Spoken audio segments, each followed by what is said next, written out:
So you are Seattle-based now? Pretty much, yeah. I mean, we were scattered about the area.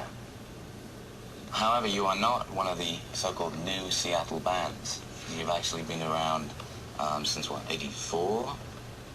Around 84, 85. We're broken down old Northwest band, I guess.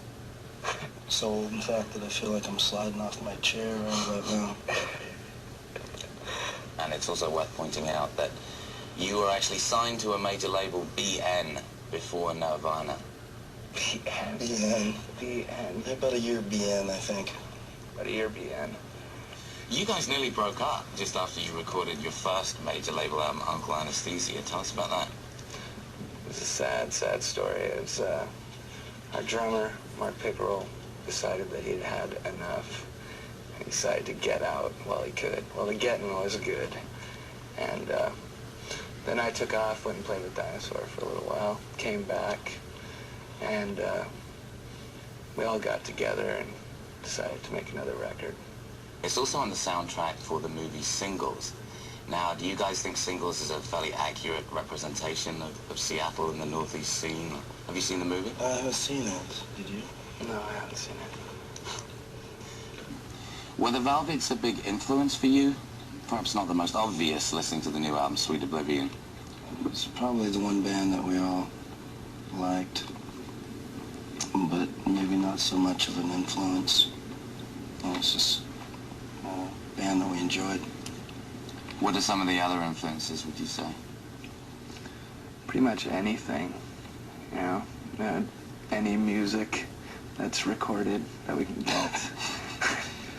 Anything. I mean, name it. That's probably one of them.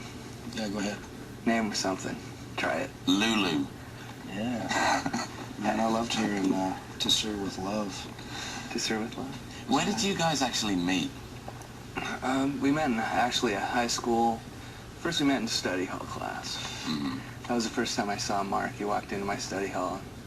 He saw me before once, much earlier, but study hall, and then we both just happened to skip the first day of school one day, and we both got stuck sitting at the teacher's desk because we missed the first day, and that was how we met. And we spent the rest of the school year trying to acquire pens and paper from the rest of the students. And how did your brother get involved in the band? Was that after you two started working together? His mom forced us to have the brother in the band. Yeah, we had our first practice. It was Mark and I and Mark Pickerel, our drummer. And we didn't have a bass player, but we just figured, oh, well, we don't need a bass player. We'll just be, because it would end up being like Beat Happening or something like that. But Mark Pickerel is no longer the drummer in ScreamingTrees, right? right, he left right after Uncle And your Anesthesia. new guy is? Barrett Martin, former Skin Yard drummer. And he seems to be working out just fine. Okay, well, you guys are working hard. You're on tour right now. And you're heading out with Alice in Chains a little later on this year? In about a month, I think. About a month. Okay, well, good luck with that. Thanks very much for coming by. Thank you. Thanks for having us. And we're going to take a look at